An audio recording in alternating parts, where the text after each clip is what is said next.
एक समुद्री प्रिजन जो हजारों मीटर तक फैला हुआ है, लेकिन इस पूरे प्रिजन में सिर्फ एक ही सेल है जहां दिन रात 1 लाख लोग पहरा देते हैं और उनका मकसद सिर्फ मुझ पर नजर रखना है, जो कि एक 20 साल का कैदी हूं। भले ही मेरे चारों हाथ पैर जंजीरों से जकड़े हुए हैं, लेकिन यह सब उस नए प्रिजन वार्डन का डर कम नहीं कर पा रहा, क्योंकि 3 साल पहले मैं गॉड ऑफ वॉर था, वह आदमी जिसने दर्जनों देशों का कत्लेआम किया और हर धरती के सबसे बड़े योद्धाओं को कुचल दिया था। उस बड़े युद्ध के दौरान मुझे एक बहुत ही दुर्लभ जहर दे दिया गया था। मैंने अपना होश खो दिया और ड्रैगन किंगडम की इकलौती गॉडेस ऑफ वॉर को बर्बाद कर दिया। इतनी जाने लेने के बावजूद मुझे पहली बार बहुत पश्चाताप महसूस हुआ। मैंने खुद अपने गुनाह कबूल किए। जब किंगडम के बड़े मुझे अरेस्ट करने आए, तब से मैं इस जेल की अंधेरी दीवारों के बीच जी रहा हूँ। मुझे बाहर की हवा में सांस लेने का मौका तभी मिलता है जब ड्रैगन किंगडम पर कोई नया खतरा आता है, एक ऐसा क्रिमिनल जो इतना खतरनाक और ताकतवर है कि वह उसे अकेले नहीं हरा सकते। आज मुझे छठी बार बाहर बुलाया गया है। वार्डन ने मेरे शरीर से एक जंजीर खोली और मुझे लेकर चल दिया। 10वें रैंक वाले लिंग फैमिली ने कहा कि उन्हें किसी से निपटने के लिए मेरी मदद चाहिए। क्या वह इंसान सच में ताकतवर है? मुझे अभी नहीं पता था, पर लिंग फैमिली का दावा था कि वह टारगेट बहुत ज्यादा निडर है। उनके लिए 5 स्टार डेंजर रेटिंग भी उसके लिए कम थी। मैंने थोड़ा सोचा, क्योंकि मुझे पहली बार किसी चीज में दिलचस्पी महसूस हुई। जल्द ही प्रिजन वार्डन मुझे सीधा लिंग फैमिली के महल तक ले गया। खानदान का हर सदस्य वहां आंगन में जमा था, लेकिन वह ऐसे नहीं लग रहे थे जैसे किसी खतरनाक दुश्मन का सामना कर रहे हों। इसके बजाय वह सब एक लोहे के पिंजरे को देखकर गंदी स्माइल दे रहे थे। उस पिंजरे के अंदर एक लाचार औरत थी जो पूरी तरह बेबस पड़ी थी। मैंने अपनी आंखें सिकोड़ी। कहां है वह खतरा जिसके लिए लिंग फैमिली ने मुझे बुलाया था? भीड़ से एक आदमी बाहर आया और मुझे घूरने लगा। तुम कुनलुंग प्रिजन के सबसे खतरनाक मॉन्स्टर हो ना क्यों? उसने पिंजरे की तरफ इशारा किया और कहा, तुम्हारा टारगेट वहां है। मैं चाहता हूं कि तुम इसे सबसे बुरे तरीके से तोड़ दो। इसे एहसास दिलाओ कि जीने से बेहतर तो मौत है। मेरा चेहरा तुरंत ठंडा पड़ गया। तो यह था इनका 5 स्टार डेंजर टारगेट, एक बेबस औरत जिसका गुनाह सिर्फ यह था कि उसने इसके बेटे को मना किया और अपनी हिफाजत की। यह काम ढंग से करो और लिंग फैमिली तुम्हें इनाम देगी। मैं तुम्हें आजाद भी कर सकता हूं। मैंने उसकी तरफ देखा और सोचा, मैं 3 साल पहले ही आजाद हो सकता था, बस मैं नहीं चाहता था। मैं धीरे धीरे उस लोहे के पिंजरे की तरफ गया, यह देखने की किसने लिंग फैमिली से पंगा लिया। जैसे ही मैं पास पहुंचा, एक गंदे हाथ ने बाहर आकर मेरा पैर पकड़ लिया। प्लीज प्लीज मुझे मत मारो, वह गिड़गिड़ाने लगी। मैंने अपना पैर पीछे खींचने की कोशिश की, पर उसकी आवाज कुछ जानी पहचानी लगी। मैंने नीचे उस औरत की तरफ देखा और मेरी त्योरी चढ़ गई। यह तो वही थी। यह वह औरत थी जिसे मैं जिंदगी भर नहीं भूल सकता था। 3 साल पहले वह दुनिया की इकलौती गॉडेस ऑफ वॉर थी, इससे पहले कि उसके साथ धोखा होता, क्योंकि मैंने तब अपना आपा खो दिया था। उसने अपनी सारी ताकत गंवा दी थी। पर क्या हुआ होगा इन 3 सालों में जिसने एक गॉडेस ऑफ वॉर की ऐसी हालत कर दी? वह घुटनों पर गिर गई और अपना सर जमीन पर पटकने लगी। वह बहुत लाचारी से भीख मांग रही थी। तब लिंग खानदान के मालिक ने कहा, क्या तुम्हें सच में लगा कि तुम बच निकलोगी? वह मिट्टी में घुटनों के बल बैठकर अपना सर झटकते हुए कहने लगी, मैं भाग नहीं रही हूं, बस मुझे बता दो मेरी बेटी कहां है। प्लीज, वह सिर्फ 2 साल की है। तुम्हें यह बात मेरे बेटे को ठुकराने और उसे जख्मी करने से पहले सोचनी चाहिए थी। मेरे बेटे ने तब रहम की भीख मांगी थी। पर क्या तुमने सुना? नहीं, तुमने फिर भी उसे अपाहिज कर दिया। उसने मेरी तरफ इशारा किया और कहा, मैं इस आदमी को कुनलुन प्रिजन से सिर्फ तुम्हारे लिए लाया हूं। यह इस दुनिया का सबसे भयानक और बेरहमी मॉन्स्टर है। यह यहां तुमसे निपटने के लिए है और शायद वह तुम्हारी बच्ची से भी निपटेगा। नहीं, अगर तुमने उसे छुआ तो भगवान भी तुम्हें कभी माफ नहीं करेंगे। पुराने दिनों में मेरा खानदान इस गॉडेस को छूने की हिम्मत नहीं करता, पर अब वह कुछ नहीं रही। अगर उसके अपने घर वाले उसकी परवाह करते तो उसे अपने प्रेगनेंसी के 10 महीने कचरे में से खाना ढूंढकर नहीं बिताने पड़ते। उसने दुख में अपना सर उठाया, आंखों में आंसू लिए। वह चिल्लाई, मेरी बेटी को हाथ मत लगाना। यह सुनकर लिंग खानदान के लोग थोड़ा घबरा गए। आखिरकार जिसने एक गॉडेस ऑफ वॉर को ऐसे तोड़ा हो, वह कोई बहुत ही बुरा मॉन्स्टर होगा। हाँ, वह एक शैतान है जो बिना सोचे कत्ल करता है। वह चिल्लाई, मुझे मार दो। पर उसने कहा, अगर उसकी बेटी को छुआ तो वह तुम सबको मार देगा। लिंग फैमिली के मालिक के चेहरे पर असली डर साफ दिख रहा था, लेकिन उसने खुद को संभाला और बोला कि 3 साल बाद वह शैतान मर चुका होगा या जोंग फैमिली उसे देख लेगी।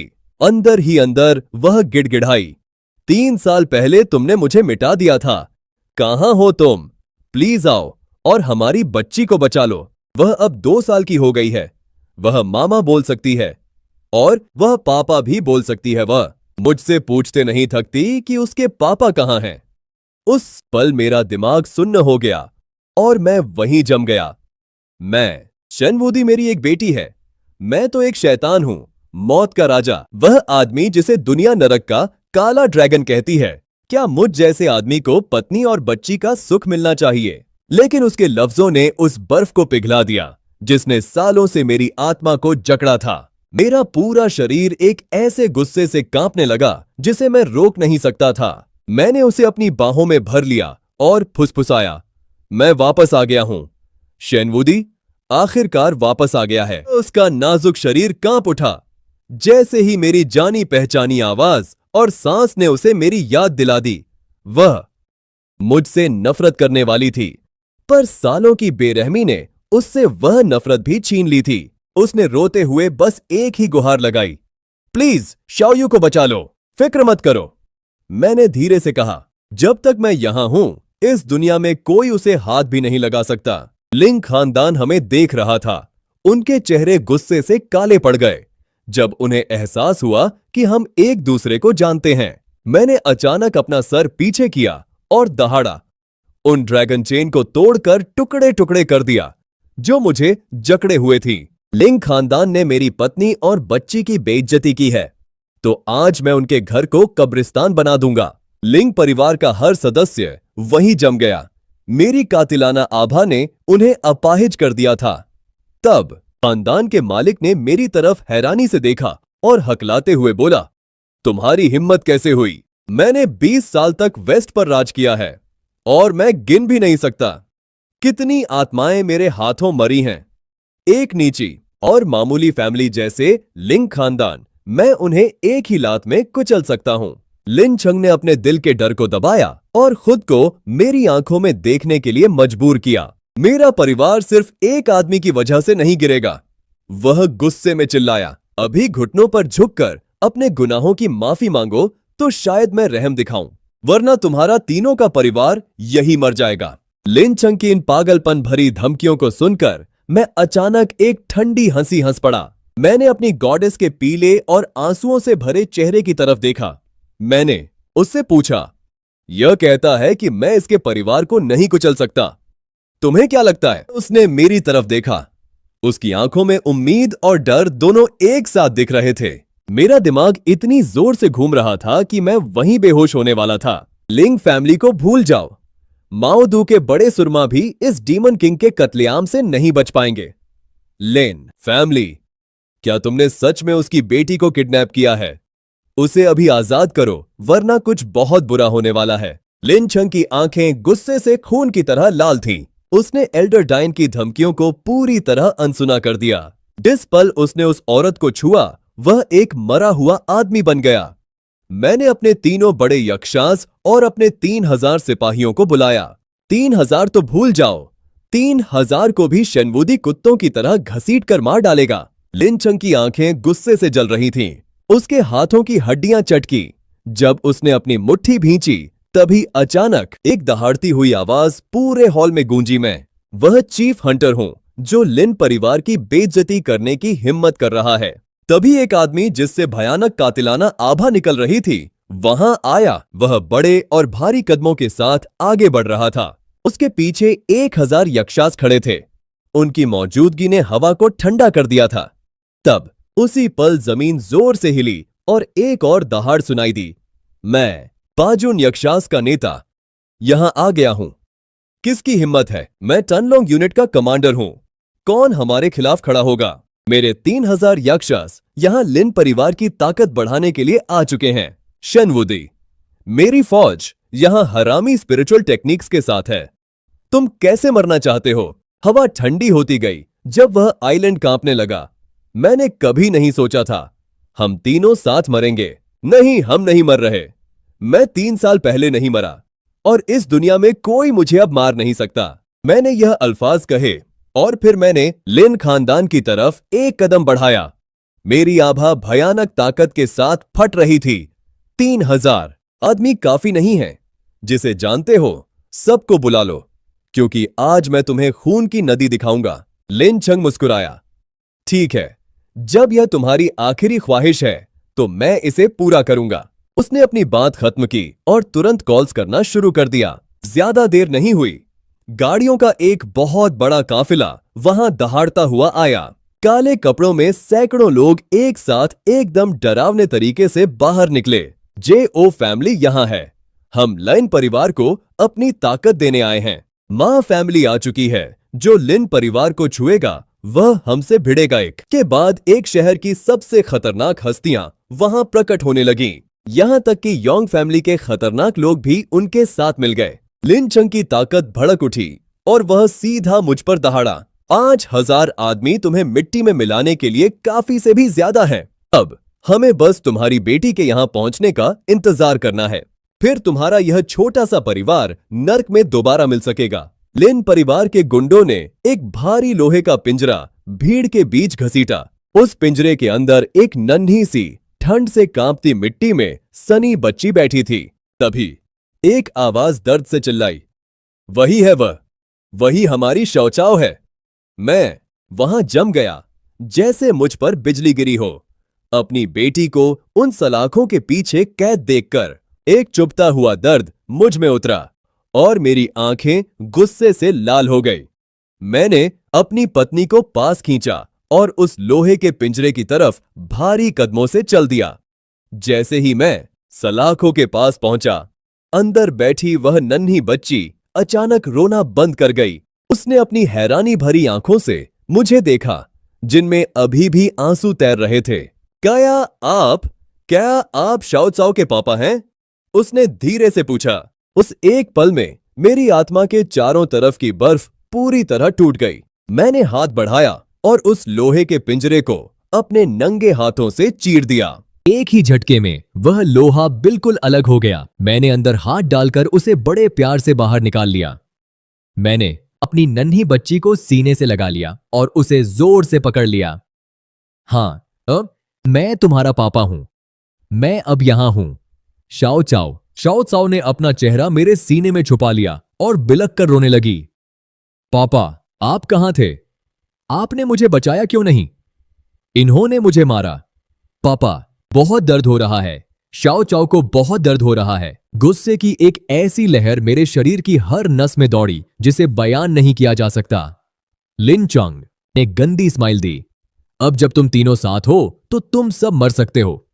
तब लिन परिवार के गुंडे रुके नहीं। उन्होंने तुरंत हमें चारों तरफ से घेरना शुरू कर दिया। जैसे ही वह पास आए, मैंने अपना सर घुमाया और एक भयानक दहाड़ मारी। उस दहाड़ की ताकत उन्हें एक थप्पड़ की तरह लगी, जिससे उनका सर फटने जैसा महसूस होने लगा। जब आवाज शांत हुई तो जिन गुंडों ने पास आने की हिम्मत की थी वह वहीं जम गए और बेवकूफों की तरह कांपने लगे। तुम सब अभी तक वहां खड़े क्या कर रहे हो? मारो इन्हें। लेकिन जैसे ही लिन चुंग ने वह ऑर्डर चिल्लाया, उसके आदमी एक एक करके जमीन पर गिरने लगे। खून हर तरफ फैल गया, जिससे पूरा फर्श लाल रंग में रंग गया। मेरा एक सदस्य लिन चोंग की तरफ बढ़ा। हल्की तेवरी चढ़ाते हुए उसे एहसास हुआ कि मेरी सिर्फ दहाड़ ने ही उनकी रीढ़ की हड्डी तोड़ दी थी। यह सच्चाई पूरे कमरे में एक झटके की तरह लगी। सबकी सांसें अटक गई थी। मैंने उन्हें इग्नोर किया और शाओ चाओ को धीरे से उसकी मां की बाहों में दे दिया। शाओ चाओ को जोर से पकड़ लो और छोड़ना मत। देखो मैं कैसे इस पूरे परिवार को मिटा देता हूं। मैंने यह अल्फाज कहे और फिर मैं धीरे से अपनी पूरी लंबाई में खड़ा हुआ। मैंने उन्हें ऐसे देखा जैसे एक शेर लंबी नींद से जागा हो। मैंने कसम खाई कि मैं आज लिन परिवार को मिटा दूंगा, चाहे कोई भी मेरे रास्ते में खड़ा हो। चाहे वह सब एक साथ आ जाएं, फिर भी वह इन लोगों को मुझसे नहीं बचा सकते। मेरी आवाज में इतना भारीपन था कि हवा भी भारी महसूस होने लगी। लिन परिवार का हर सदस्य अचानक ठंड महसूस करने लगा। उनके पूरे शरीर में एक भयानक थरथराहट दौड़ी। लिन चंग की पलकें अचानक फड़कने लगीं जब उसे असलियत में डर महसूस हुआ। अब उनकी मौत का मंजर पूरी तरह तैयार था। लिन चुंग ने एक बेसहारा और दरिंदों जैसी दहाड़ मारी। इसे अभी मार दो। दो ब्लड्स और जनरल्स तुरंत सीधा मुझ पर झपटे। कातिलाना जज्बे के साथ मैंने उनका स्वागत एक भारी बैकहैंड थप्पड़ से किया। उस वार की ताकत ने उन दोनों को किसी कपड़े की गुड़िया की तरह पीछे फेंक दिया। वह कई मीटर दूर एक दीवार से जा टकराए और हड्डी टूटने की आवाज आई। लिन चोंग अपने आदमियों पर चिल्लाया, वह तुम में से एक दो को हरा सकता है, पर वह 1000 लोगों को नहीं हरा सकता। उसके ऑर्डर पर सारे ब्लड्स और गार्ड्स एक साथ आगे बढ़े। वह मेरी तरफ किसी काली लहर की तरह झपटे। मैंने बस एक दहाड़ मारी जो एक ड्रैगन के हमले की तरह गूंजी, जिसने रास्ते में आने वाली हर चीज को साफ कर दिया। पलकें झपकते ही सैकड़ों ब्लड्स और गार्ड्स ढेर हो गए। पूरा फर्श दर्द से कराहते और तड़पते हुए लोगों से भर गया। जब उसने अपनी इस गिरी हुई फौज के मंजर को देखा, लिन चंग का चेहरा खौफ के मारे बिल्कुल बिगड़ गया था। यह यांग फैमिली के एलीट थे, मशहूर योद्धा जिन्होंने पूरे इलाकों पर राज किया था, और फिर भी मैंने उन्हें किसी मामूली मक्खी की तरह साइड में हटा दिया।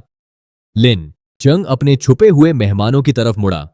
जाओ फमीमा, तुम सब अभी तक खड़े क्यों हो? फिक्र मत करो, लिन परिवार के मालिक, एक आवाज ने ठंडेपन से जवाब दिया।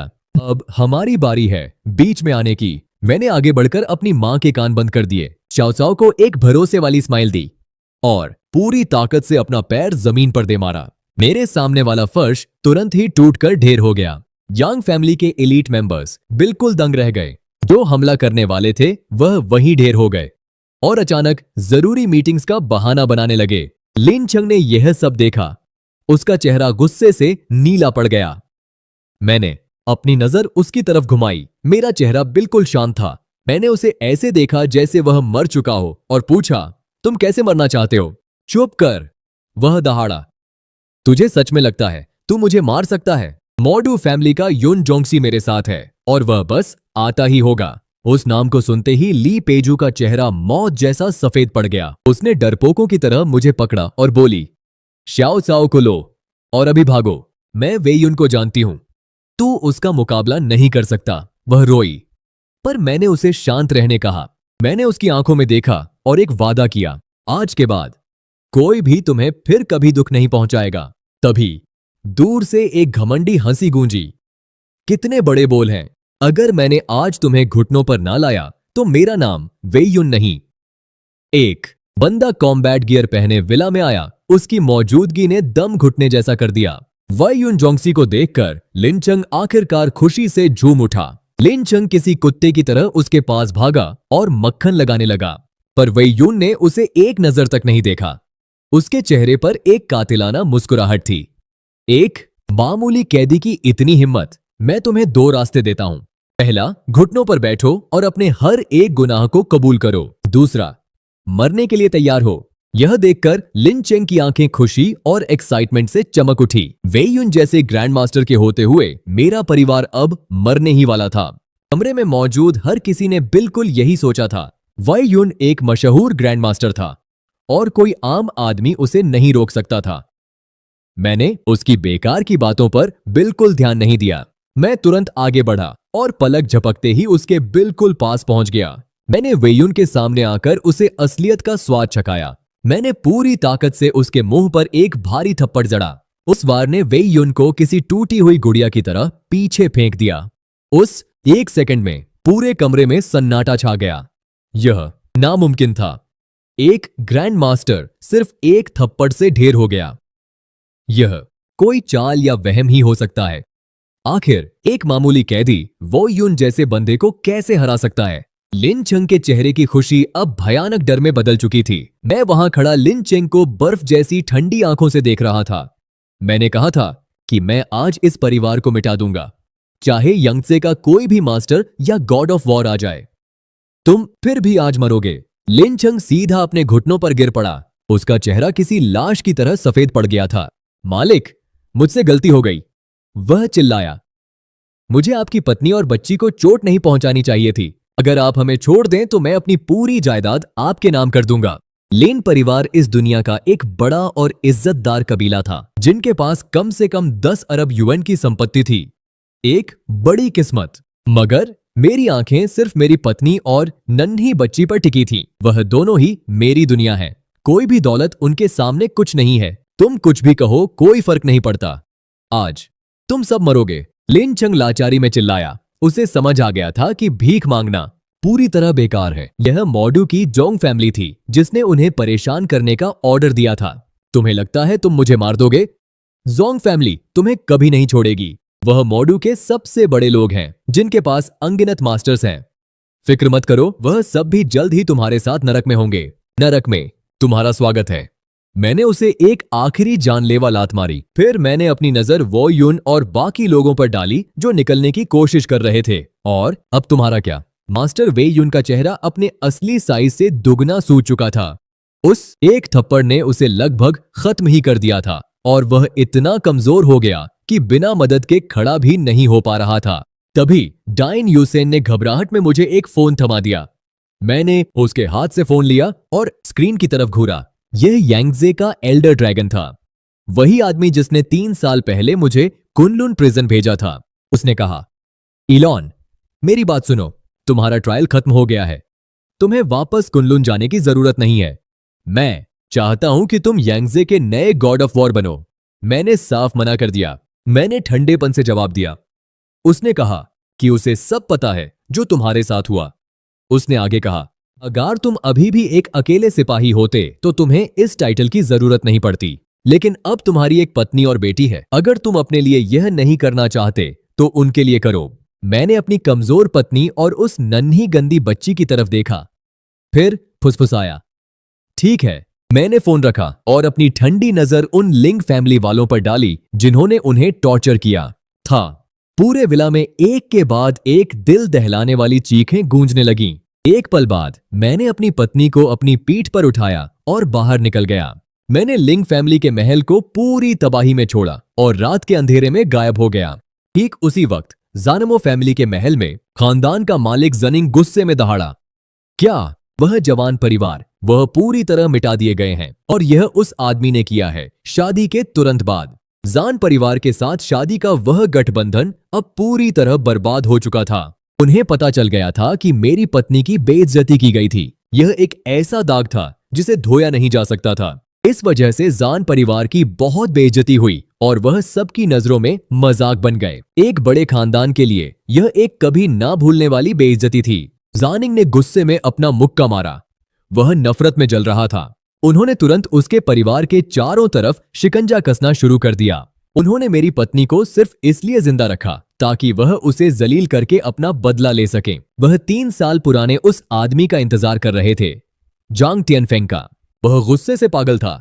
3 साल हो गए और आखिरकार तुमने अपना चेहरा दिखाया। उसने अपना फोन उठाया और तुरंत एक नंबर डायल किया। 3 दिन में मेरे पिता का 66वां बर्थडे है। मुझे उसका सर तोहफे में चाहिए।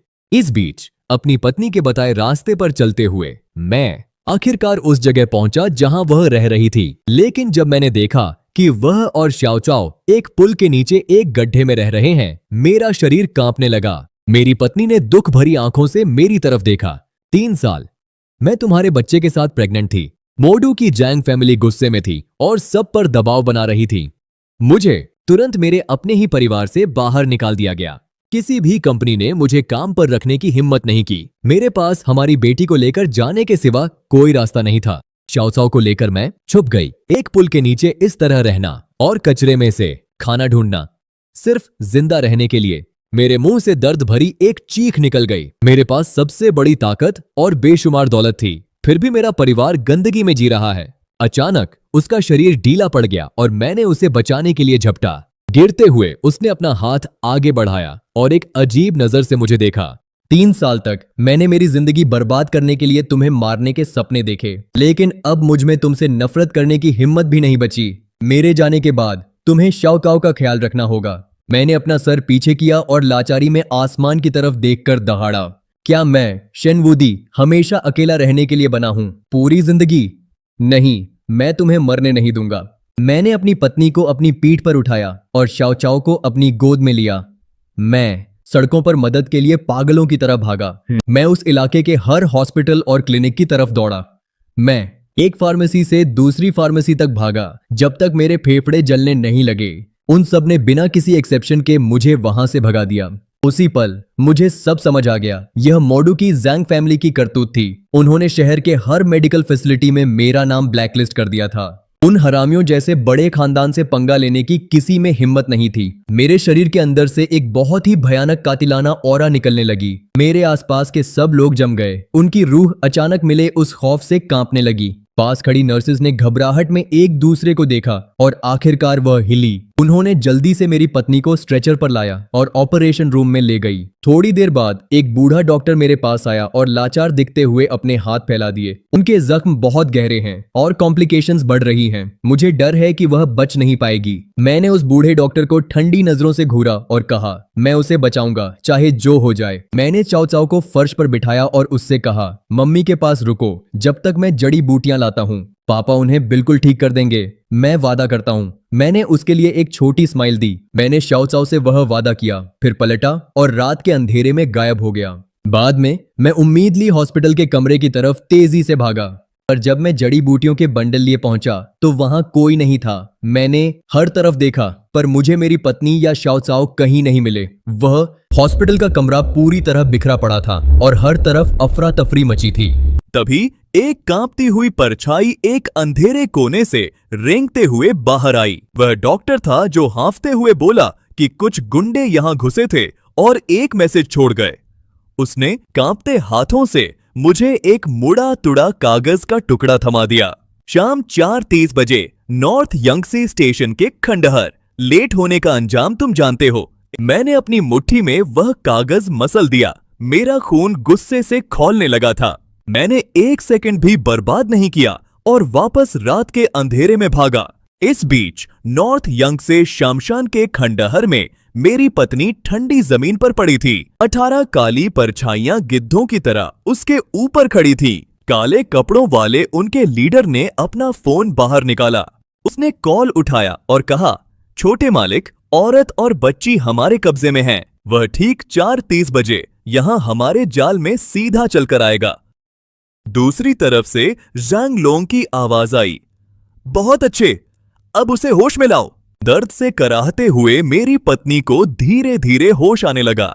उसने आंखें खोली और देखा कि पास ही शाओ चाओ को पकड़ा हुआ है। फिर उसने एक वीडियो कॉल में ज़ैंग लोंग का गंदा चेहरा अपनी तरफ मुस्कुराते देखा।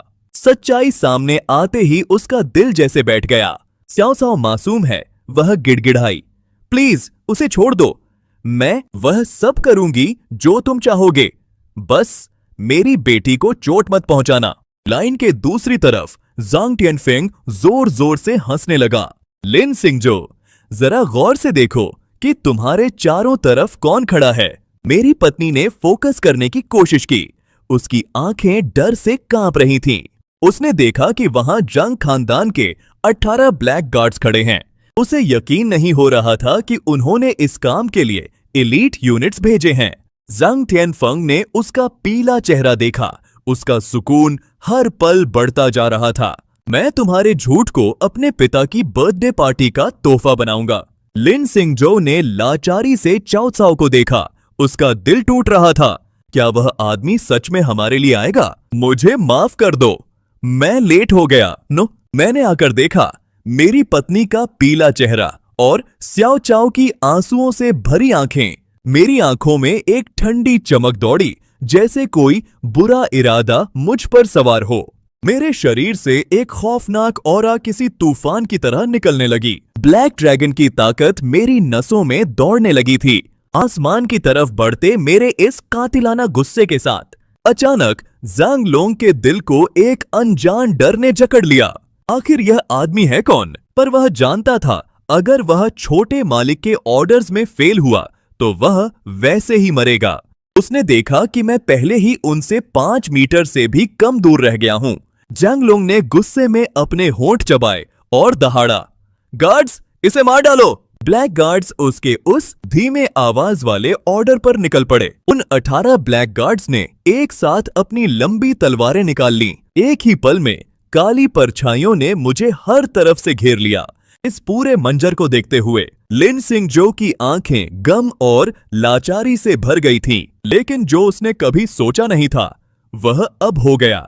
वह 18 लंबी तलवारें अचानक ही मेरे नंगे हाथों में जकड़ी गई, हवा में जम गई और हिलती तक नहीं थी। जांग, लॉन्ग और उसके आदमी वहां बिल्कुल दंग रह गए। यह सब आखिर मुमकिन कैसे था? इससे पहले कि वह रिएक्ट भी कर पाता, मैंने अपनी चाल चली। एक ही झटके में उन 18 गार्ड्स के हाथों की तलवारें मैंने छीन ली और उनके टुकड़े टुकड़े कर दिए।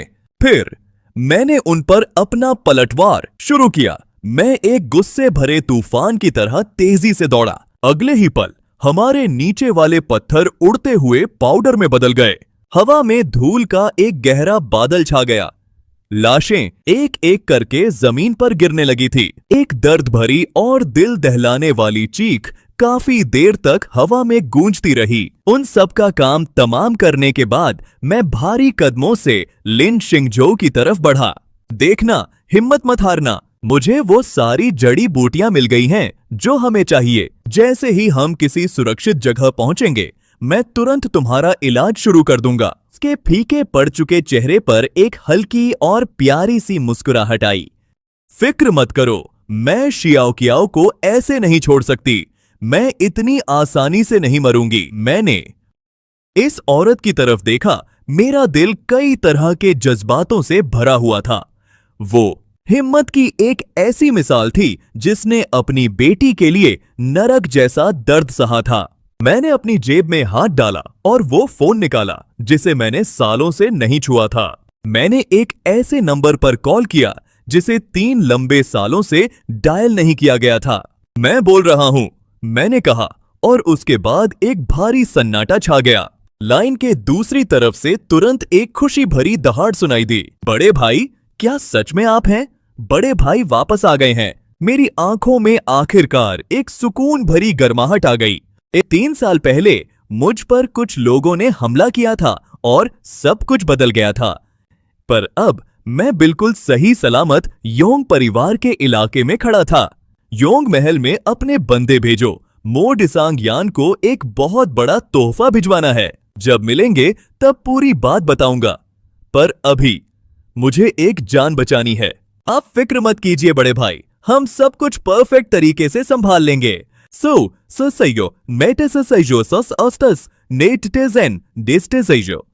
मैंने फोन रखा, शाओ चाओ को अपनी बाहों में उठाया और लिफ्ट में चढ़ गया।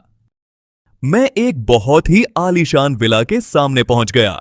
उसी वक्त एक महंगे कपड़ों वाला जवान लड़का भीड़ के सामने शो ऑफ कर रहा था। वो ढेर सारे बॉडीगार्ड्स के बीच घिरा हुआ था। एक अनजान शख्स को अपनी जगह पर घुसते देखकर उस जवान लड़के का चेहरा गुस्से से काला पड़ गया। कौन हो तुम? तुम्हारी हिम्मत कैसे हुई मेरी मस्ती में खलल डालने की? दर्जनों बॉडीगार्ड्स ने तुरंत आकर हमें घेर लिया। मैं बिल्कुल शांत खड़ा रहा और कहा, मुझे तुम्हारा ये विला खरीदना है। वो लड़का जोर से हंस पड़ा। क्या तुम्हें थोड़ा भी अंदाजा है इस जगह की कीमत क्या है? उसके गार्ड्स बढ़ चढ़कर बोलने लगे। हमारे मालिक जे.ओ. लियानचोंग हैं, इस पार्टी के छोटे नवाब। इस एमराल्ड मैनर को बनाने में करोड़ों लगे हैं। इसकी कीमत कम से कम 10 अरब है। मैंने उनकी फेंकन पट्टी बीच में ही रोक दी। मैं इसका 10 गुना दाम दूंगा। मेरी बात सुनते ही जे.ओ. लियानचोंग के चेहरे के रंग बदल गए। उसकी आंखों में एक गहरा और जलता हुआ गुस्सा भर गया। तुझे लगता है तू सिर्फ पैसे फेंककर बड़ा काम कर रहा है? तू एमराल्ड मैनर खरीदना चाहता है? इसका सपना भी मत देखना। मैंने ठंडी नजरों से उन दोनों की तरफ देखा। मैंने जे.ओ. लियानचोंग को घूरा और अपनी उंगलियों से चुटकी बजाई। एक काला और सुनहरा बैंक कार्ड सीधा उसके सामने जा गिरा।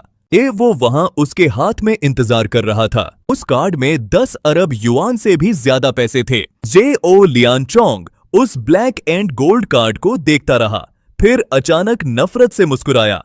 क्या तू मेरा मजाक उड़ा रहा है? मेरे साथ झूठ बोलने का अंजाम जानते हो, तुम तीनों को लोहे के पिंजरे में बंद कर दूंगा। ये अल्फाज सुनते ही शियाओ काओ का चेहरा ऐसा हो गया जैसे वो टूटने वाली हो। पुरानी डरावनी यादें वापस आ गई और वो डर के मारे सिमटने लगी। मुझे वापस पिंजरे में नहीं जाना, वो फुसफुसाई। उसे इस हालत में देखकर मेरे अंदर अचानक एक धमाकेदार गुस्सा फट पड़ा। मैंने अपना हाथ उठाया और जे.ओ. लियांचोंग को एक थप्पड़ जड़ा, इतनी जोर से कि वो उड़ता हुआ गया। काफी देर बाद जे.ओ. लियांचोंग मुश्किल से अपने पैरों पर खड़ा हुआ। तुम सब किस चीज का वेट कर रहे हो? इसे मार डालो, सारी जिम्मेदारी मेरी होगी। एक ही पल में दर्जनों एलीट बॉडीगार्ड्स एक साथ मेरी तरफ तेजी से झपटे। जब तुमने मेरी भलाई ठुकरा दी तो तुमने अपना रास्ता खुद चुन लिया है। मैंने आखिरी बार उस बिल्डिंग की तरफ देखा। ये शब्द मेरे होठों से निकले और मैं हिला। मैंने भयानक ताकत के साथ उन पर हमला कर दिया। कुछ ही देर में उसका एक एक एलीट गार्ड मेरे हाथों मिट्टी में मिल चुका था। अब वक्त था एक मैसेज भेजने का। इस पूरे मंजर को देखकर जे.ओ. लियांचोंग असली डर के मारे बिल्कुल सुन्न पड़ गया था। मेरे पास मत आना, मैं शियाओ परिवार का बड़ा बेटा हूँ, यांगत्जे का खानदानी रईस। ठीक तभी उसका फोन अचानक बज उठा। पापा, कोई फेजोई मैनर में घुस आया है और मुझे मार रहा है, जल्दी आकर मुझे बचाओ। क्या? मैं अभी अपने बंदों के साथ वहां आ रहा हूँ। फोन रखने के बाद जे.ओ. लियांचोंग के चेहरे से डर गायब हो गया और वह गंदी स्माइल देने लगा। मेरे पापा शियाओ तियानजी आ रहे हैं। शियाओ तियानजी का नाम सुनते ही मैंने थोड़ी तेवरी चढ़ाई। वह आदमी वही था जिसने उसके एक खास दोस्त की मदद की थी। चेंग पुराने दिनों में मेरा ख्याल रखा करता था, लेकिन जब मैं दूर था तब वह तमाशा देखता रहा जब लेन परिवार को मिटा दिया गया। मेरी मदद लेने के बावजूद वह एक डरपोक की तरह भाग गया था। जब वह यहाँ आएगा तो उसे मेरे सामने झुकना होगा, पर मैं वेट करूंगा। ये विला शियाओ काओ के रिकवरी के लिए परफेक्ट है। वक्त गुजरता गया और जे.ओ. लियांचोंग डर के मारे कांपता रहा, जब तक एक दहाड़ती हुई आवाज वहां गूंजी। गुस्से की एक भयानक लहर पूरे कमरे में फट पड़ी। जिसने भी मेरे बेटे को छूने की हिम्मत की, मैं उसके 1000 टुकड़े कर दूंगा। तभी एक रौबदार अधेड़ उम्र का आदमी अंदर आया और जे.ओ. लियांचोंग किसी कुत्ते की तरह अपने मालिक को देखकर उसकी तरफ भागा। कमरे का माहौल एकदम गर्म हो चुका था। पापा, वही है वह, आपको उसे रोकना ही होगा। शियाओ तियानजी ने गुस्से भरे चेहरे से ऊपर देखा, पर जैसे ही उसने मुझे देखा उसका शरीर बुरी तरह कांपने लगा। बिना एक शब्द कहे शियाओ तियानजी ने अपना हाथ घुमाया और शियाओ लियांचोंग के मुंह पर एक थप्पड़ जड़ा। जे.ओ. दंग रह गया। पापा, आपने गलत बंदे को मारा। मैं आपका बेटा हूं, उसे मारो। मगर शियाओ तियानजी का चेहरा और काला पड़ता गया। उसकी आंखों में असली खौफ दिख रहा था। उसने फिर हाथ उठाया और उसे एक और करारा झटका दिया। वह उसे लगातार मारता रहा। उसने जे.ओ. लियांचोंग का चेहरा तब तक मारा जब तक वह पहचाना न जाए। फिर वह मेरी तरफ ऐसे भागा जैसे उसकी जान खतरे में हो। वह थरथराते हुए मेरे कदमों में गिरा, सिट्स और एक भारी आवाज के साथ फर्श पर सर दे मारा। यह शियाओ परिवार के लिए गर्व की बात है कि आपने इस विला को चुना। इसे तोहफे के तौर पर रखिए और अगर कुछ चाहिए हो तो बस हुक्म कीजिए। जे.ओ. लियांचोंग और उसके पीछे खड़े बॉडीगार्ड्स तेस्दिक हैरानी के मारे बिल्कुल सुन्न हो गए थे। ओ नालायक बेटे, ये झुक और अभी माफी मांग। क्या तू चाहता है हमारा हाल भी उस दूसरे परिवार जैसा हो? जे.ओ. ने अभी अपने बाप से सुना था कि योंग की लीन फैमिली को एक अकेले बंदे ने मिटा दिया है। क्या ये वही है? यह सच्चाई उसे एक झटके की तरह लगी और वह तुरंत अपने घुटनों पर गिर पड़ा। सर, मुझे माफ कर दीजिए, मुझसे गलती हो गई। प्लीज मुझ पर रहम कीजिए। मैंने इस पूरे तमाशे को बर्फ जैसी ठंडी नजरों से देखा। फिर मैंने अपनी बेटी शियाओ काओ की तरफ देखा। मैंने उसे देखा और एक छोटी सी स्माइल दी। अगर कोई मुझे परेशान नहीं करेगा तो मैं भी उसे नहीं छेड़ूंगा। मुझे लोगों को सताने में कोई मजा नहीं आता। मैंने जमीन से वह काला और सुनहरा बैंक कार्ड उठाया। मैंने उसे वापस शियाओ तियानजी को थमा दिया। इसमें 10 अरब हैं, इसे यूज करो, अगर कम पड़े तो मेरे पास वापस आना। शियाओ तियानजी ने सुकून और खुशी की एक लंबी सांस ली। उसने तुरंत अपने बंदों को कार्ड मशीन लाने का ऑन ऑर्डर दिया ताकि वहीं पर पेमेंट प्रोसेस हो सके। मैंने थोड़ी तेवरी चढ़ाई जब मैंने रसीद देखी। सिर्फ 1 युआन क्यों कटा गया? अगर आप यहाँ रहेंगे तो इस विला की कीमत सिर्फ 1 युआन है। आपका यहाँ होना शियाओ परिवार के लिए सबसे बड़ी इज्जत है। शियाओ तियानजी झुका, जल्दी से खड़ा हुआ और अपने आदमियों के साथ बाहर निकल गया। मैंने ली पेजियो को उठाया और शियाओ काओ को विला के अंदर ले गया और उससे कहा, अब से यह हमारा घर है। पापा, क्या सच में यह हमारा नया घर है? अब कोई हमें बाहर तो नहीं निकालेगा? मेरी आंखें लाल हो गई और आंसू निकलने ही वाले थे। तुम्हें अब फिर कभी पुल के नीचे नहीं रहना पड़ेगा। कोई भी तुम्हें यहाँ से नहीं भगाएगा। मेरी बातें सुनकर याओ काओ खुशी से भागकर ली पेजियो के पास गई। मम्मी, आपने देखा, पापा हमें इतने बड़े घर में रहने के लिए लाए हैं, लेकिन ली पेजियो पहले ही बेहोश हो चुकी थी। मम्मी, क्या हुआ? उसके हाथ बर्फ जैसे ठंडे थे। मैंने घुटनों पर बैठकर शियाओ काओ का सर सहलाया और कहा कि मम्मी बस थक गई हैं और उन्हें सोने की जरूरत है। जब वह जागेगी तो सब ठीक हो जाएगा। मुझे एक साफ कमरा मिला जहां मैंने उसे लिटा दिया। फिर मैं एक पक्के कदम के साथ पीछे हटा। मैं वहां थोड़ी देर खड़ा रहा और मेरे शरीर से सफेद धुआं निकलने लगा। आधे घंटे बाद मैंने एक लंबी सांस छोड़ी और एनर्जी को शांत होते महसूस किया। मैं अब यहाँ अजनबी नहीं लग रहा था। मैंने मकिन्मो और कुनलुन प्रिजन से मेडिकल स्किल्स सीखी थी। उसकी हालत ऐसी नहीं थी जिसे मैं थोड़े आराम से ठीक ना कर सकूं। ठीक तभी महल के बाहर से अचानक एक आवाज आई। मैंने पलटकर दरवाजा धीरे से बंद किया और देखा कि जो शख्स वहां आया था वह स्याओथियनजी था। वही खानदान का मालिक जो अभी गया था। वह ढेर सारे सामान के साथ खड़ा था। वह अपने साथ बहुत सारे खूबसूरत गिफ्ट बॉक्सेस लाया था। मिस्टर शन एमरल्ड मैनर में खाने पीने का कोई इंतजाम नहीं था और क्योंकि मुझे लगा कि वह नेक खातून जख्मी है, इसलिए मैं कपड़े, खिलौने और कुछ दवाइयां लेकर आया हूँ। शाओसाओ गिफ्ट्स देखकर भागती हुई आई और चिल्लाई, पापा, ये गुड़िया कितनी प्यारी है। मैंने शाओसाओ को उस कपड़े की गुड़िया के साथ खुशी से खेलते देखा। मैंने शाओ तियानजी को एक गहरी नजर से देखा और उसके इस एहसान को याद रखा। मुझे कुछ वक्त के लिए योंगसी में रुकना था। मेरे पास काम करने वालों की कमी थी, इसीलिए मैंने उससे पूछा कि क्या वह दिलचस्पी रखता है। मदद करने में मेरी बात पूरी होने से पहले ही स्याओ तियानजी ने इस मौके को लपक लिया। वह जानता था मैं इतना ताकतवर हूं कि गॉड ऑफ वॉर को कुचल सकूं और मेरा साथ मतलब बेतहाशा ताकत। ठीक उसी लम्हे काले कपड़ों में कुछ लोगों ने आकर पूरे इलाके को घेर लिया। वह एकदम मिलिट्री डिसिप्लिन के साथ एमरल्ड मैनर के अंदर घुसे। स्याओ तियानजी का चेहरा तुरंत सफेद पड़ गया। वह उनमें से हर एक से निकल रही एक भारी और खौफनाक ऑरा को साफ महसूस कर सकता था, लेकिन मैं वहां शांत खड़ा उन्हें अपने पास आते देखता रहा। उन काले कपड़ों वालों का लीडर आगे बढ़ा और मेरे कदमों में झुक गया। उसकी आवाज गूंजी जब वह चिल्लाया, गोस्ट बैम्बू अपने चीफ को सलाम करता है। और उसके पीछे खड़े सिपाही बेवफादारी की एक विशाल लहर की तरह अपने घुटनों पर गिर गए। अजूरा और यूयनपे अपने चीफ को सलाम पेश करते हैं। मैं वापस आ गया था। नरक का काला ड्रैगन आखिरकार लौट आया था। अचानक मेरे अंदर से एक भयानक ऑरा फटी और आसमान तक गई। उन काले कपड़ों वालों ने एक साथ दहाड़ा, चीफ, आपका स्वागत है। शाओ तियानजी यह मंजर देखकर इतना डर गया कि वह जमीन पर ढेर हो गया। इनमें से हर एक शख्स के पास इतनी ताकत थी कि उसका पूरा खानदान छोटा लगे। खड़े हो जाओ, मैंने ऑर्डर दिया। नॉर्थ डिस्ट्रिक्ट के उस पुराने पावर प्लांट जाओ और मुझे 18 सर लाकर दो।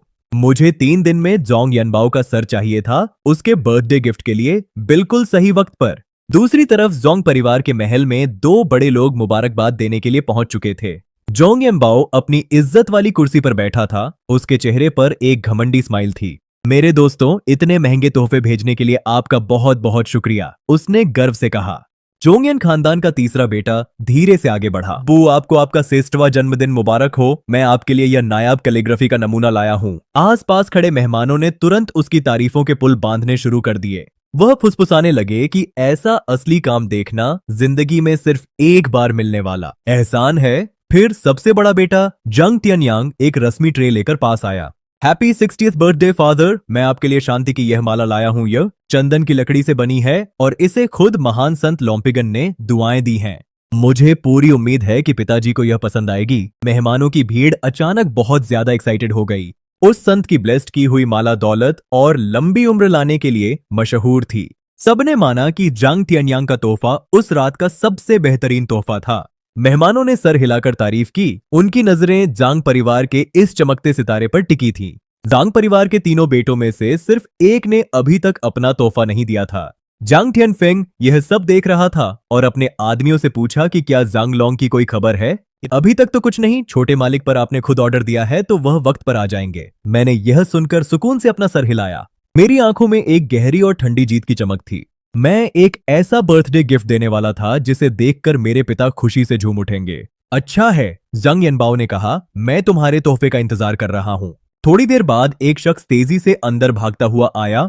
उसने पास आकर कहा, छोटे मालिक, गेट पर 3 बड़े बॉक्सेस छोड़े गए हैं। जांग टियनफेंग यह खबर सुनते ही बहुत ज्यादा एक्साइटेड हो गया। जिस बर्थडे गिफ्ट का मैंने वादा किया था वह आखिरकार आ गया है। जल्द ही वह 3 बड़े लकड़ी के बॉक्सेस सबके सामने लाए गए। मैं उन बॉक्सेस के पास खड़ा हुआ और एक लंबी सांस ली, 3 साल पुरानी उस बेइज्जती को याद करते हुए।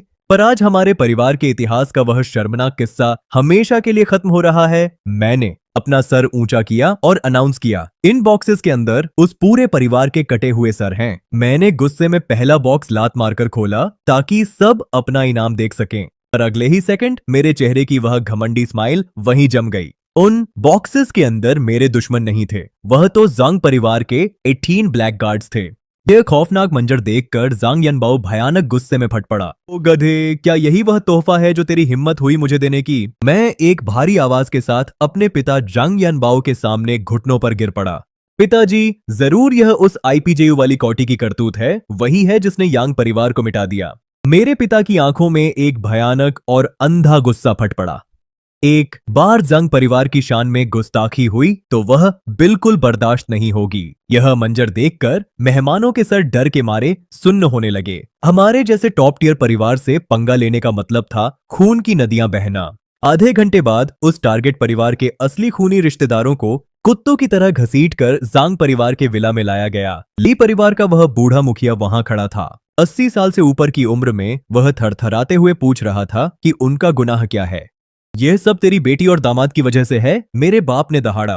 उन्होंने हमारे साथ पंगा लेकर बहुत बड़ा काम किया है। जोर जोर से थप्पड़ों की आवाज आई क्योंकि मेरे घर वाले उन्हें बेरहमी से मारने लगे। उस आईपीजेयू वाली औरत का बाप ली रंगसिन तुरंत रहम की भीख मांगने लगा। हम अभी यंगशो जाएंगे, उन्हें पकड़ेंगे और माफी मंगवाने लाएंगे। अरे तुमने उन्हें नहीं पकड़ा तो तुम्हारा पूरा खानदान इस दुनिया से मिटा दिया जाएगा। इस बीच मैं लगातार उस आईपीजेयू लीडर के पास ही रुका हुआ था। वह अभी भी गहरी नींद में थी, पर उसके फीके चेहरे पर रंगत वापस आ रही थी।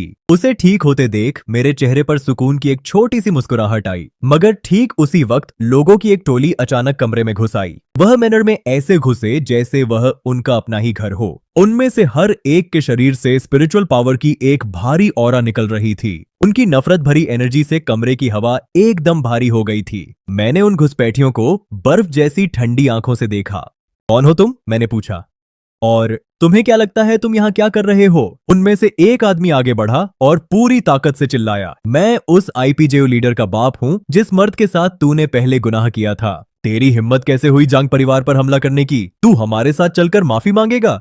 सालों पहले जांग टियनफेंग से उसकी शादी ली परिवार को नई ऊंचाइयों पर ले जाती, लेकिन फिर उसे शादी से पहले ही प्रेग्नेंट होना पड़ा। उस स्कैंडल ने हमारे दुश्मनों को वह सारा सामान दे दिया जो हमें गिराने के लिए चाहिए था। उसी की वजह से पूरे खानदान को दबाया गया और जलील किया गया है। 3 साल तक इस आदमी ने सिर्फ अपनी बेटी की मौत की दुआ मांगी थी। ली परिवार के बूढ़े ने ऑर्डर दिया, इन्हें पकड़ो और घसीटकर जांग परिवार के पास ले चलो। जैसे ही वह अल्फाज उसके मुंह से निकले, उस परिवार के टॉप एक्सपर्ट सीधा मुझ पर झपटे। मैंने एक भयानक और गुस्से भरी दहाड़ मारी और एक झटके में हिला।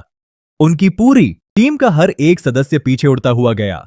खानदान के वह लोग वहां गिरकर ढेर हो गए, फर्श पर पूरी तरह कुचल गए। मेरी उस भयानक ऑरा के भारी बोझ से दबकर मैं धीरे से उनकी तरफ बढ़ा। मेरे कदमों की आवाज गूंज रही थी। एक बाप होने के नाते क्या तुम्हें थोड़ा भी अंदाजा है ली पजियू ने पिछले 3 साल क्या सहा है? यांग परिवार ने तो उसकी बेटी को कुत्तों के पिंजरे में बंद किया, फिर भी तुम्हें कोई परवाह नहीं थी। तुम लोग बहुत ठंडे और बेरहम हो और माँ बाप कहलाने के लायक नहीं हो। मेरे इन इल्जामों ने ली परिवार के कॉन्फिडेंस को एक पल में तोड़ दिया। उनके चेहरों पर अब सिर्फ शर्मिंदगी और हैरानी दिख रही थी। रही बात जांग परिवार की, तो फिक्र मत करो, जब वह जागेगी मैं खुद उसे उनके दरवाजे तक ले जाऊंगा। खानदान के वह लोग वहां बिल्कुल सुन्न होकर खड़े रह गए। ली रिंग चिल्लाया, जंग परिवार बहुत ताकतवर है, तेरा कोई मौका नहीं है। मैंने ली परिवार की तरफ एकदम शांत और पक्की नजर से देखा। वापस जाओ और जांग परिवार को बता दो कि एक मर्द अपने कामों की जिम्मेदारी खुद लेता है। अगर उनमें दम है तो वह बदला लेने के लिए यांगशो के एमरल्ड मैनर में आए। ली रिंग ने मेरी तरफ बहुत ही गंदी नजर से देखा और मुस्कुराया। वह इतने बेवकूफ नहीं है जो इसमें फंसे। पर उनके मुखिया ने एक ठंडी सांस ली और कहा, चलो वापस चलते हैं, हम जंग वालों से निपटने का कोई और रास्ता निकालेंगे। अपने मुखिया का ऑर्डर सुनकर बाकी घर वाले आखिरकार पीछे हटने को तैयार हो गए। एमरल्ड मैनर से निकलने के थोड़ी देर बाद ही ली रिंग से अब और रहा नहीं गया। वह मुखिया पर बरस पड़ा, अगर हम खाली हाथ वापस गए तो जांग परिवार हमें कभी नहीं छोड़ेगा। खानदान के मुखिया ने आखिरी बार एमरल्ड मैनर की तरफ मुड़कर देखा। मैं अपने पूरे खानदान को अपने साथ मरने कैसे दे सकता हूँ? तुम सब मेरा खून हो। मैं हमें एक दूसरे को मिटाते हुए नहीं देख सकता, पर जांग परिवार से बचना यह पूरी तरह उनके गुस्से पर निर्भर करता है, उन्होंने कहा। उनकी आवाज धीमी होती गई। मुखिया की आंखों में एक बेरहम और लाचारी भरी चमक दौड़ी। उन्होंने नीचे झुककर जमीन से एक भारी ईंट उठाई। बिना किसी हिचकिचाहट के उन्होंने उसे पूरी ताकत से अपने ही हाथ पर दे मारा। मुखिया के उस टूटे हुए दाएं हाथ से तुरंत खून की धार बह निकली। मुखिया जी, आप ये क्या कर रहे हैं? बाकी लोग डर के मारे चिल्ला उठे। हमें उनका गुस्सा शांत करने के लिए अपनी तकलीफ दिखानी होगी। उन्होंने कराहते हुए ईंट ली रिंग को थमा दी। जो जल्द ही वहां दिल दहलाने वाली चीखें गूंजने लगी, क्योंकि बाकी सब ने भी वैसा ही किया। वह पूरा जख्मी ग्रुप आखिरकार लंगड़ाते हुए जांग परिवार के विला पहुंचा। वह सब जिंदा लाशों की तरह लग रहे थे। हर कोई पिछले वाले से ज्यादा बुरा हाल में था। डांग बाओ हुआ, जो जांग परिवार का मालिक था, उन्हें हैरानी से घूरने लगा। ली परिवार का मुखिया खून की उल्टी करने लगा। उसका चेहरा पीला और कांप रहा था। वह दोनों हद से ज्यादा घमंडी और बदतमीज हैं। वह हकलाया। उस आदमी को पता था कि हम जांग परिवार के वफादार कुत्ते हैं, फिर भी हमने उन्हें जोर जबरदस्ती से पकड़ने की कोशिश की, बिल्कुल जैसा आपने कहा था। पर वह तो एक शैतान था। उसने हमें कुछ ही सेकंड में ढेर कर दिया। उसने तो यहाँ तक कहा कि अगर जांग वालों को मरना है तो वह यांगशु आ जाए। परिवार के बाकी लोग भी साथ मिल गए उसके गुस्से की आग को और भड़काने के लिए। जांग बाओहुआ का चेहरा गुस्से के मारे एकदम काला पड़ गया। ठीक है, मैंने नहीं सोचा था कि उस जोड़े में इतनी हिम्मत होगी। हमारा जांग परिवार खुद एक टीम लेकर यांगशु हो जाएगा उन्हें अंजाम दिखाने। जांग परिवार से पंगा लेने की असली कीमत क्या होती है? जांग तियानफेंग, जो परिवार का वारिस था, वह अपने बाप से भी ज्यादा गुस्से में था। पिताजी, इस बार टीम को लीड करने का मौका मुझे दीजिए। मैं अपनी पुरानी बेइज्जती का बदला लूंगा और उन्हें खून के आंसू रुलाऊंगा। ठीक है, पर अगर तुम इस बार उनके कटे हुए सर लेकर वापस नहीं आए तो तुम्हारा वारिस का हक छीन लिया जाएगा। ना तुम्हारा कोई रैंक होगा, ना हक। मैं समझ गया पिताजी। मैं जांग तियानफेंग आपका सर नीचे नहीं होने दूंगा। 2 घंटे बाद जांग परिवार के अपने निजी महल पर ताकतवर लोग जांग तियानफेंग के पीछे किसी ड्रैगन की फौज की तरह खड़े थे। अपने बाप की मदद से उसने 1000 गार्ड्स इकट्ठे किए थे। हर कोई लेवल 5 एक्सपर्ट था। उनमें सबसे ताकतवर white tiger god of war था, जो जंग के मैदान का एक किस्सा था। इतनी आलीशान और खतरनाक फॉर्मेशन सच में दहशत पैदा करने वाली थी, मगर उनकी हर एक चाल पर घोस्ट पवेलियन की पूरी नजर बनी हुई थी। मैंने मेरे पास आ रही रिपोर्ट्स को देखा और हल्की सी मुस्कुराहट दी। मैंने पिछले 3 साल से कोई जंग नहीं लड़ी है। लगता है लोग अंडरवर्ल्ड के काले ड्रैगन का खौफ भूल गए हैं। मैंने अपना फोन उठाया और सबको एक ईमेल भेज दिया। मैसेज बहुत छोटा और सिंपल था। काला ड्रैगन अब निकल चुका है। सिर्फ उस एक ईमेल के जाते ही दुनिया की सबसे खतरनाक ऑर्गेनाइजेशन जाग उठी।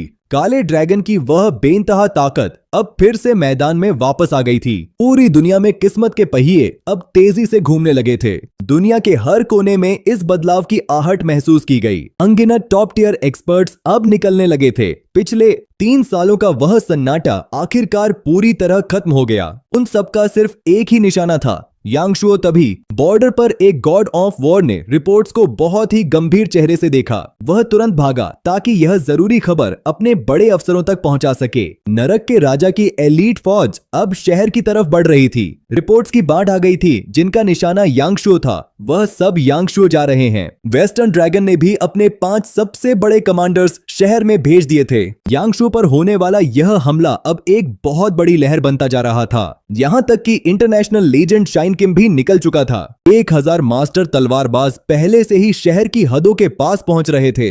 हर एक एलीट यूनिट का फोकस सिर्फ एक ही पॉइंट पर था, यांगशो। तभी मेरा फोन एक हाई लेवल अलर्ट के साथ बजने लगा। यह देश की सबसे ऊंची अथॉरिटीज की तरफ से एक डायरेक्ट कॉल था। ऑन ऑर्डर साफ था, ड्रैगन किंग आ चुका है, बीच में मत आना, ये एक हुक्म है। मेरे काले ड्रैगन को निकालने और अपने भाइयों को बुलाने के बाद एक्सपर्ट्स ने कहा कि मैं यह नहीं कर सकता। तब मिनिस्ट्री से झांग परिवार के सदस्य वह भी उसी महल में पहुंच गए। वह सब सीधा झांग तियानफेंग के ऑर्डर्स के नीचे काम कर रहे थे। फिर भीड़ ने रास्ता दिया ताकि झांग सामने आ सके।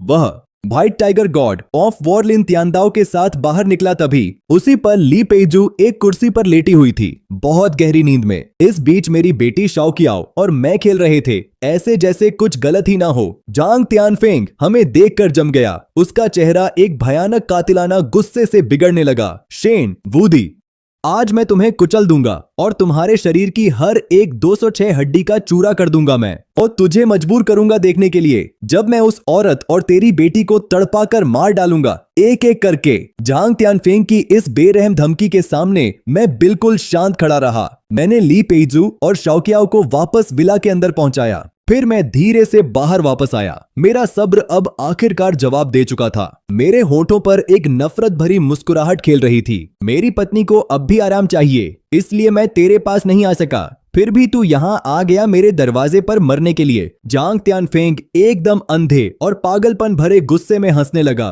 ठीक उसी वक्त लोगों की एक बहुत बड़ी भीड़ महल के आंगन में घुस आई। यांगशो का शाओ क्लैन वहां पहुंच गया था, जिसे शाओ तियानजी लीड कर रहा था। वह मेरे साथ मरने को तैयार थे। ठीक उसके पीछे उसका बेटा शाओ लियांचेंग खड़ा था।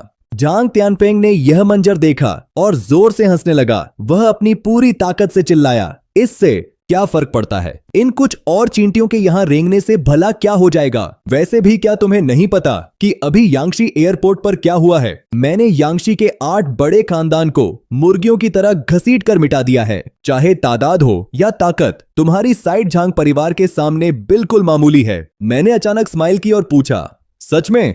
एक बार फिर देख लो। जैसे ही यह शब्द मेरे होंठों से निकले, मेरे पीछे बिजली की चमक की तरह कई सारी परछाइयां दिखने लगी। वहां भिखारी थे, टैटू से भरे गुंडे थे और सफेद कपड़ों में तलवारबाज थे। उनके अलग अलग कपड़ों के बावजूद हर एक शख्स से एक बेइंतहा ऑनरा निकल रही थी। उनकी ताकत सिर्फ white tiger god of war के बराबर नहीं थी, बल्कि उससे कहीं ज्यादा थी। इन महान एक्सपर्ट्स की नजरें मुझ पर आकर टिक गई। अगले ही पल की धड़कन में उनमें से हर एक ने पूरी वफादारी दिखाते हुए अपने घुटने जमीन पर टिका दिए। लिन तियानदाओ यह सब देखकर एकदम सुन्न रह गया। झांग परिवार के एलाइट्स वहां खड़े हैरानी के मारे बिल्कुल अपाहिज हो गए थे। White tiger god of war के चेहरे का घमंड अब असली खौफ में बदल गया था। वह 9 उंगलियों वाला पागल भिखारी, यह सच में तुम हो, असैसिन्स का सबसे खतरनाक राजा, पूरे साउथ ईस्ट एशिया का सबसे घमंडी और निडर आदमी। और अब वही महान और घमंडी 9 उंगलियों वाला भिखारी मेरे सामने झुका हुआ था। लिन तियानदाओ की नजर फिर उन सफेद कपड़ों वाले तलवारबाजों पर गई जो भिखारी के साथ थे। White tiger god of war की सांस अटक गई और उसके फेफड़ों की हवा ठंडी पड़ गई। वह फैंटम ब्लेड, क्या तुम पूरे कोरिया के सबसे ताकतवर तलवारबाज हो? लिन तियानदाओ वहां खड़ा इस सच्चाई को जानते ही पूरी तरह दंग रह गया। उसने पूरी दहशत के साथ मेरी तरफ देखा और हकलाया, कौन? असल में कौन हो तुम?